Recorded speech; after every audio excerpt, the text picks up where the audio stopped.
जय श्री राधे राधे। कार्तिक मास कृष्ण पक्ष चतुर्दशी तिथि एही दिन को नरक चतुर्दशी कहती। से दिन नरकासुर बध होइथिबारु ता नाम नरक चतुर्दशी होइछि।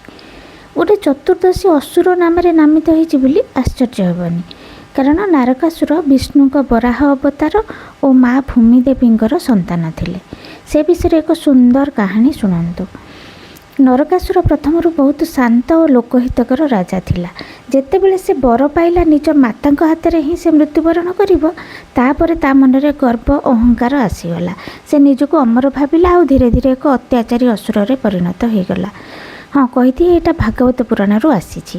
तापरे से बहुत अत्याचारी हे चलला। शेष 16,000 राजकन्या को आनी बंदी करी रखिला। समस्त जीवन पूरा नर्क कर देइथिला। द्वापर युगरे प्रभु श्रीकृष्ण माँ सत्यभामा दी जन जाक नरकासुर सह युद्ध करने को गले। माँ सत्यभामा निजे भूमिदेवी अवतार थिले। से निज हाथ में नरकासुर को बध कले। आ जो बर से पाइथिला निज माता हाथ में मृत्युवरण करिबो ताहा सत्य हैला। मृत्यु पूर्व माता को से विनती कला जे ए आज दिन मो नाम नामित करा जाऊ, जाफल समस्ते एक मन रखिबे और गर्व अहंकार राग द्वेष दूर कर एक पवित्र जीवन यापन करेंगे। तेणु नरक चतुर्दशी ता नाम नामित होइछि।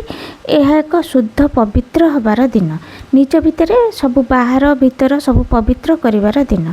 से दिन आम शरीर रे तेल भल भाव मालिश करी गाधेबा उचित।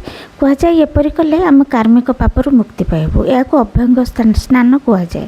नरक चतुर्दशी रे समस्त जीवन नेगेटिविटी आलस्य और अज्ञानतारू मुक्ति मिलू बोली आस आम समस्ते कामना करिबा।